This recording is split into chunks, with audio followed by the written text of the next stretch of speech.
नमस्कार। मेरे चैनल में आप सभी का बेहद स्वागत है। आज मैं आप सबके लिए लेकर आई हूँ आधुनिक लेखिका मालती जोशी की कहानियों के संकलन में से एक बेहद ही दिलचस्प कहानी जिसका शीर्षक है शुभकामना।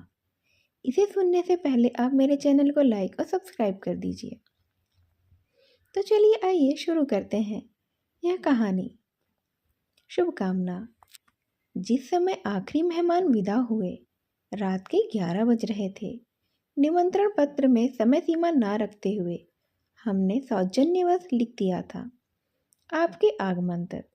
जनता ने उसे शब्दशः मान लिया था। हॉल खाली होते ही हमने शांत क्लांत जोड़े को मंच से उतारा, थोड़ा सा महज उठाकर होटल भेज दिया। बच्चों ने होटल पैराडाइज में भैया भाभी के लिए एक बढ़िया सा स्वीट बुक करके रखा था। नवदंपति ने सब काम निपटाकर मैंने अपने मेहमानों पर दृष्टि डाली। कुछ तो घर जा चुके थे, पर अब भी 102 मेहमान के लगभग यहाँ वहाँ बिखरे हुए थे। इन्हें घर लेकर जाना एक समस्या ही थी। शादी के लिए हमने एक सुमो और एक मेटाडोर ले रखी थी। सुमो में तो लोग फिर भी बैठ जाते थे, पर जिसको भी मेटाडोर में बैठने के लिए कहो, उसका तो मुंह ही फूल जाता था। बेचारी मारुति मेहमानों को ढो ढो कर बेहाल ही हुए जा रही थी, पर वह भी इस समय दूल्हा दुल्हन की सेवा में थी। अरे सुनो, ये एकाएक सामने आकर खड़े हो गए। मैं बहुत थक गया हूँ, मैं घर चलता हूँ। तुम लोग सब समेट कर सुमो से घर आ जाना। वे बेहद ही थके हुए तो वाकई लग रहे थे। 5-6 दिनों से घर की सारी व्यवस्था उलट पुलट हो गई थी। ना ठीक से सो पा रहे थे, ना खा पा रहे थे। बदपर्जी के कारण बीमार भी पड़ गए थे। दवाइयाँ भी समय पर ले रहे थे या नहीं, पता नहीं। एक तो बारात के साथ लखनऊ तक का सफ़र और फिर लौट कर रिसेप्शन की तैयारी। थकना तो स्वाभाविक ही था, पर गृह स्वामी ही चले जाएंगे तो क्या होगा। मैं तो पशुपेश में थी कि ये पास आकर फुसफुस हुए। थोड़ा समझने की कोशिश करो, मैं नहीं जाऊंगा तो मेटाडोर में कोई नहीं जाएगा। फिर आधी रात तक इन लोगों को ढोते रहना होगा। उन्होंने इतने ही प्यार से फुसफुसाकर कहा था। नाना, नाना हो तो तुम चली जाओ, मैं रुक जाता हूँ।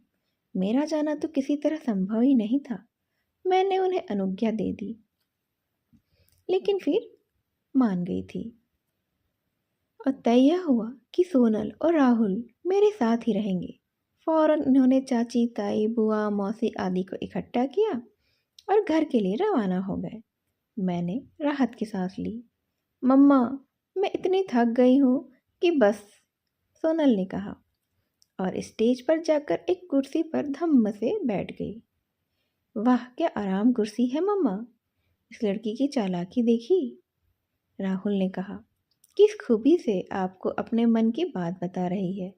पर देवी, थोड़ा तुम सब्र कर लो। मेरा ना सही मम्मी पापा का ही ख्याल करो। बेचारे अभी तक एक शादी से उभरे भी नहीं हैं और तुमने अपनी अर्जी भी लगा दी।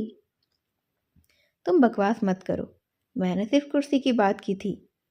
सच कहूँ राहुल, मेरा भी मन वहाँ बैठने का, बल्कि पसर कर बैठने का हो रहा है। इतनी देर तक खड़े खड़े पाँव तो जम से गए हैं और मुस्कुरा मुस्कुरा कर जबड़े भी तन गए हैं। तो तुम भी जाओ ना मम्मा। अरे हट, लोग क्या कहेंगे। अरे बैठ जाओ मम्मा, अब कौन आएगा, राहुल ने कहा। और आएगा भी तो समझ जाएगा कि वह इतना लेट पहुंचा है कि दुल्हन बूढ़ी हो गई है। खबरदार जो मेरी माँ को बूढ़ी कहा, सोनल चहकी। अरे कहने देना, सास बन गई हूँ, साल भर में दादी भी बन जाऊंगी। बुढ़ापे में कसर क्या है। लेकिन बेटे, हम लोग क्या यहाँ कुर्सियों का मुआयना करने के लिए रुके हैं। ये सब समेटेगा कौन। समेटने को ही तो रुके हैं ना। मम्मा, यहाँ इतने सारे भूखे तो हैं, पड़े रहने दो। घर पर क्या बगीचा लगाना है। सोनल बोली। इससे तो अच्छा था कुणाल के साथ ही रखवा देते, उसका कमरा सज जाता। आप भी मम्मी, पता नहीं कहाँ कहाँ की कौड़ी ले आती हैं। भैया का कमरा क्या इन फूलों का मोहताज है। वह तो ऑलरेडी ही महक रहा होगा। पता है, अकेले फ्लावर डेकोरेशन के डेज दिए हैं। डेज मेरी आंखें आश्चर्य से फैल गई। प्लीज़ मम्मा, पापा को मत बताइएगा। It is on me, Rahul गिड़गिड़ाया। इट इज़ नवी सोनल, चहकी। हाँ बाबा, ये हम दोनों की ओर से है। भैया भाभी को तोहफा है। चलो ठीक है, पर अब बताओ इन तोहफों का क्या करें? यह भी एक सोचने वाली बात है। इससे तो अच्छा था सचमुच के तोहफे ही ले आते। पापा ने नहा के कार्ड पर नो प्रेजेंट छपवा दिया। वे लोगों को टेक्स्ट करना नहीं चाहते थे, तो आप क्या सोचती हैं यह बुके फ्री में आते हैं? इनमें से भी छोटे से छोटा कम से कम 75 से कम का ना होगा। वह नीले वाले गमले का तो बहुत ही ज़्यादा प्राइस होगा। सोनल बोली, हमारी प्रिंसिपल रिटायर हुई थी तब हम लाए थे। पता नहीं तुम्हारे पापा को ये क्या जिद सवार थी। मैं कहती हूँ लोग कोई भीख मंगे हैं जो खाली हाथ तुम्हारे यहाँ खाने चले आएंगे? कुछ ना कुछ तो आदमी देता ही है। यह तो एक प्रेम का सौदा है। आपके यहाँ शादी है तो हम देंगे, हमारे यहाँ हो तो आप दोगे। हिस्सा तो बराबर में ही होता है। इन्हें पता नहीं क्यों संकोच होने लगता है। रिश्तेदार नाराज हुए तो अलग, अब इतने सारे फूलों का क्या ही करेंगे हम? बेचारे। सोनल भावुक हो रही थी। इससे तो अच्छा था कि मिल्टन के जग, dinner set, picnic set, steel के डोंगे, चीनी के फ्लावर वॉस, पीतल के धूप, दीपदान और टेबल लैंप्स इकट्ठा कर लेते। कुछ तो काम आते। सोनल का तैयार हो जाता। दहेज मारूंगी मैं तुम्हें। सोनल अपने भाई पर झपट पड़ी थी। मुश्किल से इसे शांत किया जा सका था। अरे यह प्रेजेंट वाले आइटम दहेज में देंगे तो सारे रोज हमारा उद्धार ही हो जाएगा। हम लोगों की जब शादी हुई थी ना, तो पापा हाइडल प्रोजेक्ट पर थे। हम लोगों को बिजली फ्री थी। तो पता है, दर्जन भर हॉट लैम्प, आधा दर्जन इलेक्ट्रिक प्रेस, 2 ओवन, सारे बिजली के उपकरण ही उपहार में हमें मिले थे। पर एक भी काम नहीं आया। जब भी किसी चीज को काम में लिए, पूरे घर का फ्यूज ही उड़ जाता था। सुधारवादी जो हैं सब सो के ही होते हैं। अब तो डिब्बे को खोलिए, खोलिए ही मत, कहीं उठाकर यहाँ से वहाँ कर दीजिए। और गाली खाइए मम्मा। यह लोग झालर वाला उतार चुके हैं, अब कुर्सियाँ भी उठाएंगे। जल्दी बताइए ना, क्या तय किया है कि इन सब का क्या करना है? इन फूलों को हम अब क्या ही कर सकते हैं? पड़े रहने दो। घर में जगह भी हो तो फिर थोड़ा बहुत ले चलो। हम लोग शॉल, पर्स वगैरह समेट कर बाहर आ गए। मैं और सोनल तो गाड़ी में भी बैठ गए, पर राहुल वहीं खड़ा रह गया। मम्मी, यह बहुत अन्याय हो रहा है। कैसा अन्याय?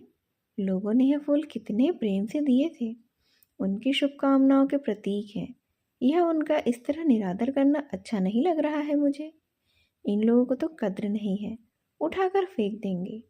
डोंट वरी, यह तो मैंने पौने दाम में उसी फ्लोरिस्ट को बेचकर पैसे खरीद कर वापस रख लेंगे। कम ऑन यार, डोंट बी इमोशनल, सोनल ने कहा था। हाँ, मंदिरों में भेंट सामग्री पिछले दरवाजे से तुरंत दुकानों पर पहुंच जाती है कि नहीं? उसी तरह फिर भी मम्मा 2-4 तो है ही। राहुल भीतर गया और 2 मिनट बाद उसकी आवाज़ सुनाई दी। मम्मा प्लीज़ कम ऑन।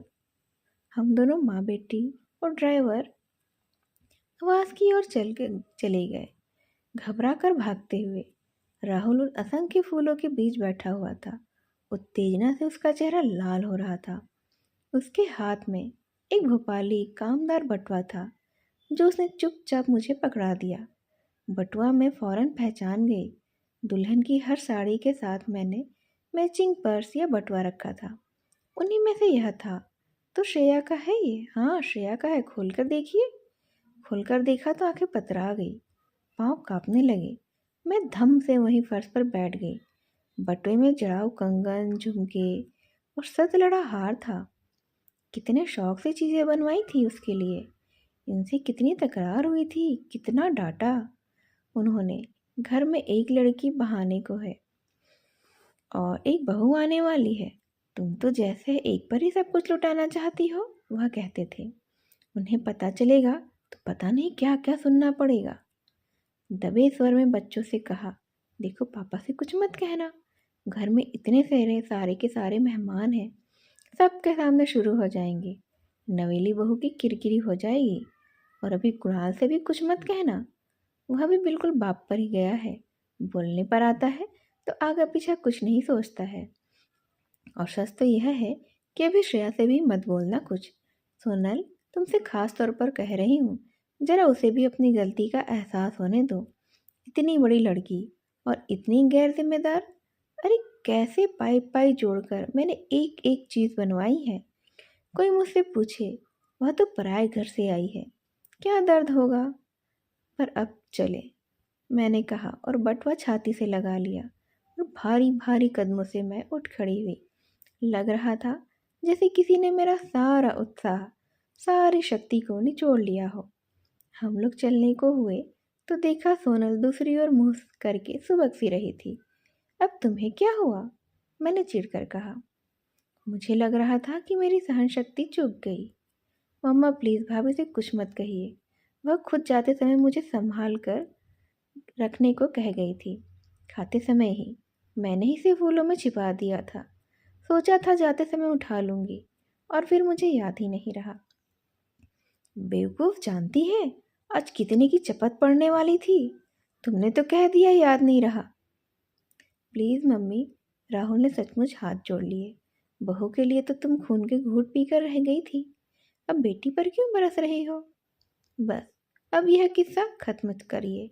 चलिए गाड़ी में चलकर बैठिए, मैं और बजरंग फूल उठवा कर लाते हैं, सारे के सारे फूल। हाँ हाँ मम्मी, सारे फूल, क्योंकि यह किसी की शुभकामनाएं हैं। इन्हें हम ठुकरा कर चले जा रहे थे। सचमुच चले ही जाते तो सोचो आज क्या होता, हमारा कितना बड़ा नुकसान होता। और यह सब कुछ सोचते हुए भी तो हमें डर लग रहा है ना।